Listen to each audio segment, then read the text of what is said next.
Check this out. Flooded, as the sign said, but there is still a dry spot to get through. This is Death Valley Junction in far southeastern California, far eastern California by the Nevada state line.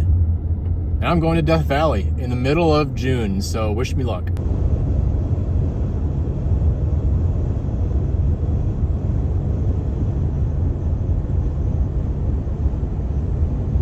So I'm really just only passing through Death Valley. I'm going to be camping in Lone Pine tonight, but I'm on my way to Southern California to see some friends. So yeah, luckily it's not terribly hot. It's only 100 degrees on the dot right now. I'm assuming it'll be hotter once I actually get into Death Valley, but I've never been to Death Valley, so this will be an experience for sure. I'm officially in Death Valley National Park right now. I believe it's the largest national park in the lower 48. So as far as I know, the park was expanded multiple times, and the agreements were that the U.S. military would not cede its rights away. Because they do all sorts of things out here in the desert. So there's no services out here in this side of the park. I don't even think there's cell service, but we will be passing the Furnace Creek Visitor Center, and Furnace Creek is aptly named. Death Valley is the hottest place in the world. The world's record high temperature was recorded, I think it was 134 degrees. The views here are quite expansive and quite deadly looking. No, I think it was pioneers or somebody who named Death Valley Death Valley. Death Valley is, the national park is composed of many valleys. I don't think we're actually in the real Death Valley yet. But it should be called Survival Valley, because so many things are able to still survive down here, which is a miracle of life. You can see here, this area obviously is rife with flash flood risks. I think this past year, last summer, was like record breaking. A lot of people in the park got stranded. A lot of roads got washed out. It was a big deal. Anyways, I saw a road for Dante's View, and as far as I know, this is an overlook that will maybe give us a pretty good view of Death Valley. So let's drive 13 miles down this road to get to Dante's View.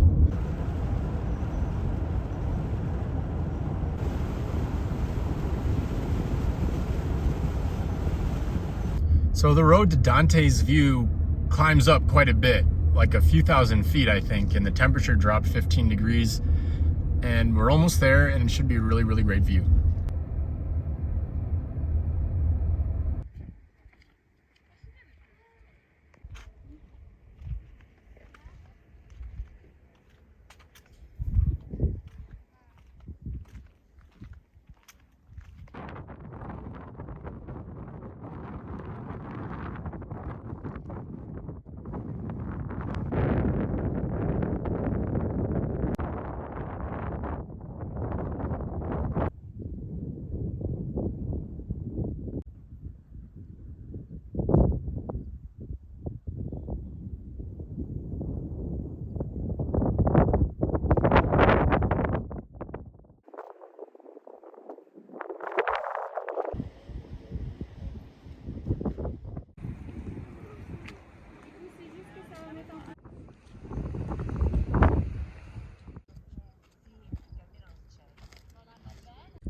This is Death Valley. This is the hottest place on Earth. It's one of the lowest places on Earth. It's the lowest place in North America. The bottom of the valley is a few hundred feet below sea level. And it's also one of the driest places on Earth.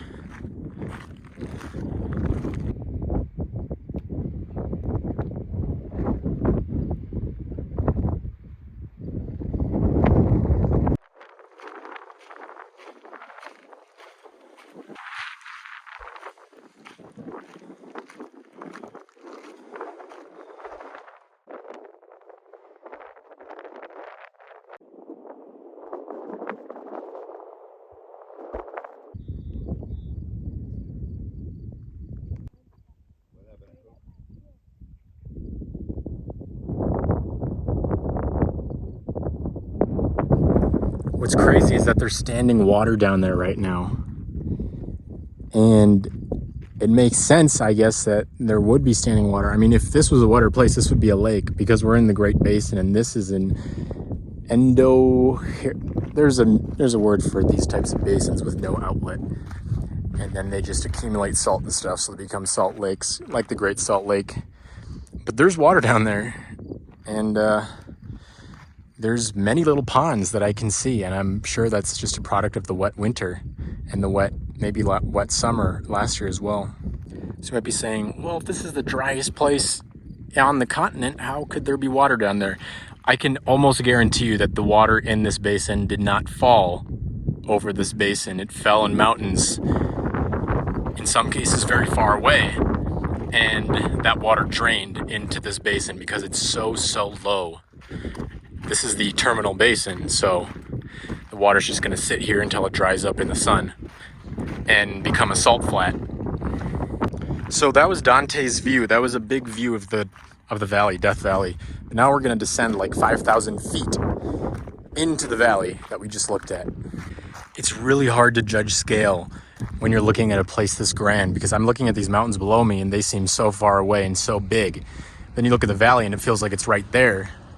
And it is, but you look at some of those, what look like puddles or little ponds, and I bet they're lakes when you're standing right next to them. So just for context, the very bottom of Death Valley, the lowest point in Death Valley, is Badwater Basin. It's 282 feet below sea level. Dante's view, where we were just looking into the valley, that's well over 5,000 feet above sea level.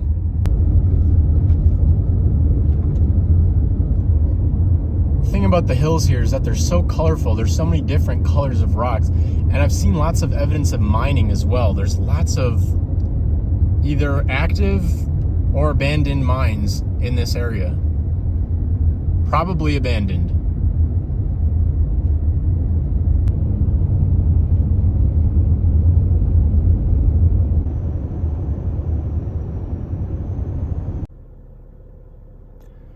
So now I'm at Zabriskie Point. I'm gonna walk up. It's another scenic overlook, desert erosion and canyons and colorful rocks, things like that. It was about 85 degrees at Dante's view, but now we're below 1,000 feet above sea level, and it is 107 degrees according to the car thermometer. So these are considered badlands, which I enjoy.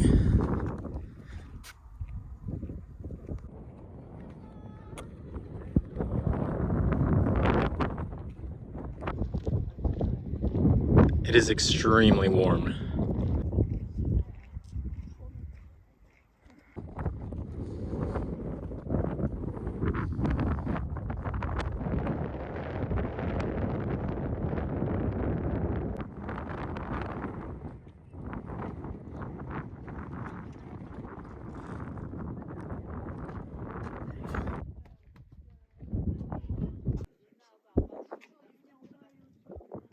The thing is, it's hot and windy, so it's kind of suffocating. But at least it's later in the day, so the sun isn't as strong. So this was actually a really cool stop, and there's trails that wind through these badlands that would be great to explore in a cooler time of year. Here's one of those trails, or the trailhead at least. Looks like some sort of bunker.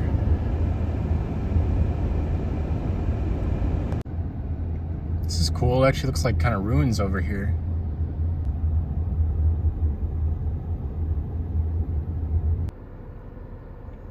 So we're now in Death Valley, in the valley at sea level, and the car thermometer is reading 109 degrees.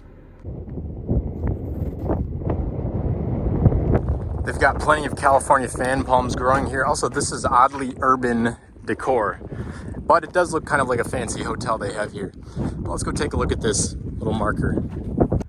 Through this natural gateway, the Death Valley 49ers, more than 100 immigrants from the Midwest, seeking a shortcut to the gold fields of Central California, entered Death Valley, December 1849. All suffered from thirst and starvation. 2 contingents passed southward here. The others proceeded northward, seeking to escape from region. Well, so they left the Midwest like so many people do. And they came to literally Death Valley, which is hilarious. This place isn't much better than the Midwest. In fact, the Midwest is much more hospitable, so I bet they kind of regretted it. I mean, they suffered from thirst and starvation. So the place we're heading up on is called Furnace Creek, and there must be some kind of a creek here because there is a lot more greenery. Whether it's an intermittent creek or maybe it's an underground creek, I don't know. It's green here though, that I know. Imagine paying $6.29 for regular unleaded. I've actually seen more expensive gas than that in California before.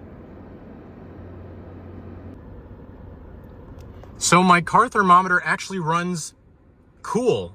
And I'm gonna show you how I know that in a sec. All right, check this out. It's 114 degrees right now. Unfortunately, the visitor center's closed. It closed at 5. I'm a little late, but here they say every 1,000 feet higher is 5 degrees Fahrenheit cooler. I think it's actually a little more than that in general, but we were at Dante's View. That was at about 5,500 feet. And right now we are negative 190 feet. So 190 feet below sea level. That is insane. And it's 45 degrees Celsius, 114 degrees Fahrenheit. In Minnesota, this would be a record high, or it would tie the record high. I think in the 1930s in the Dust Bowl in Minnesota, the record high temperature set for the state in all its history occurred, and it was 114 degrees. And since I was just at Dante's View and it was in the mid 80s, this rule actually works. So it is about 5 degrees cooler every 1,000 feet of elevation you gain. But anyways, this is certainly a furnace. So I'm right here. I'm gonna go like that. Then I'm gonna go like this and end up here. Just a fun fact, Death Valley is the lowest place in the country, but it's right next to the highest place in the country. Mount Whitney is the tallest mountain in the lower 48, not the country actually. There's taller mountains in Alaska, but still it's pretty dramatic, the difference over a short distance here. I just passed some ruins that looked really cool, but I gotta keep going because it's gonna get dark soon. It's pretty late in the evening. But if I do come back to Death Valley, I will stop and see those ruins, whatever they were.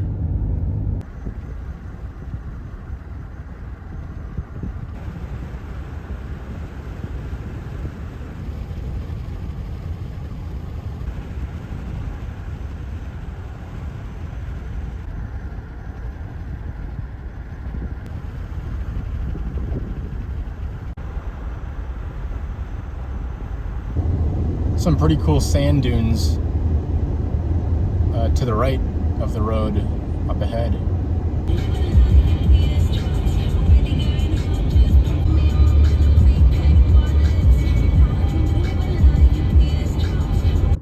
Here we are at the Mesquite sand dunes. This is that dune field I saw driving.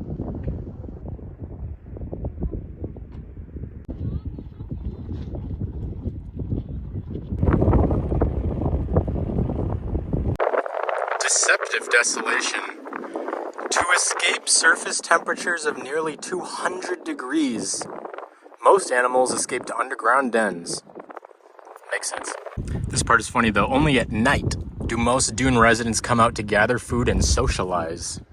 So, it's a nocturnal party. Let's see if I can get a good view. Not sure why they call them the Mesquite Flat Sand Dunes. I only see creosote.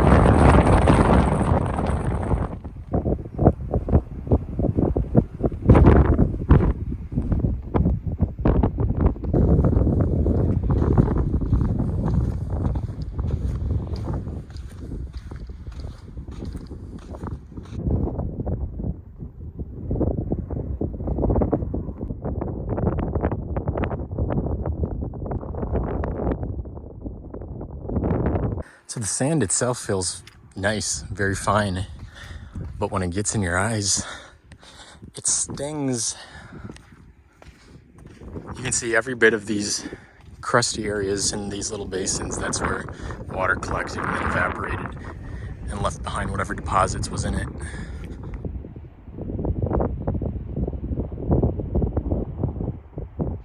All right, time to continue my journey to Lone Pine.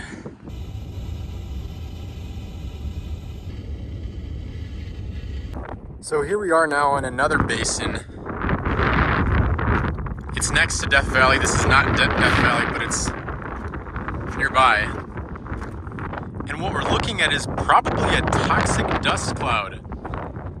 It's naturally toxic. I think a feature of dry lake beds and salt lake beds, like the Great Salt Lake, but also like this one here, is that there's a little grasshopper just in my face. Is that there's arsenic and other, I think, bad heavy metals, maybe lead.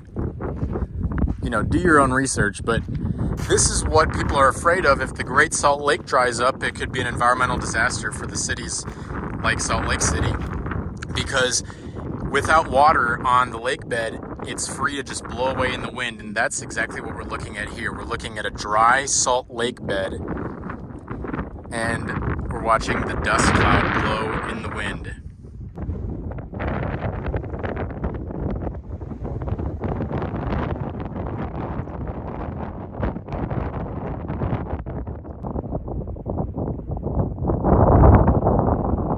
There's actually a little bit of water in here, and that might be just a little ephemeral pool of water caused by a wet winter, but you can see it on the left side of the road. It's still not enough water to avoid this dust cloud, this chronic dust cloud, though.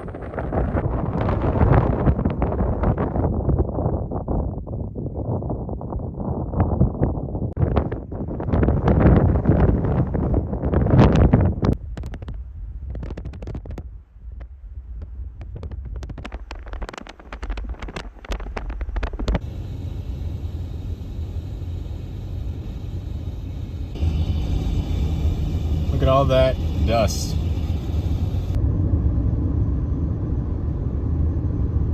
Shallow, muddy water, and salty too.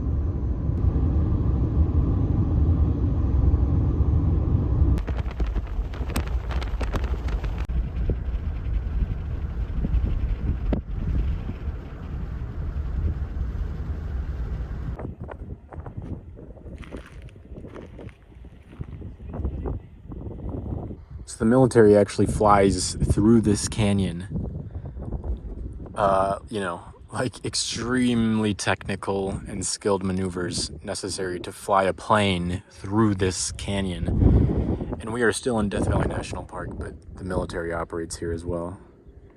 So the Pantomite, Saline, and Eureka Valley portions of the national park remain military training areas, namely for low-level flight training. So we are getting very close to the western edge of Death Valley National Park now, and there's actually some Joshua trees around here. So that's a sign that this is a cooler area, because Joshua trees need a little bit of, a cooler and higher environment. Anyways, we're going to be exiting Death Valley and heading into, I think it's called the Owens Valley. It's the very, very deep valley on the eastern side of the Sierra Nevada. There's a sign, thank you for experiencing your national park. So now we're exiting Death Valley National Park right now. So anyways, that valley on the eastern side of the Sierra Nevada, that's where Owens Lake is, Mono Lake, Lone Pine, the Japanese internment camp. That's where all that stuff is. And so we're gonna be heading there, and it's gonna be right at the foot of Mount Whitney, the tallest mountain in the lower 48.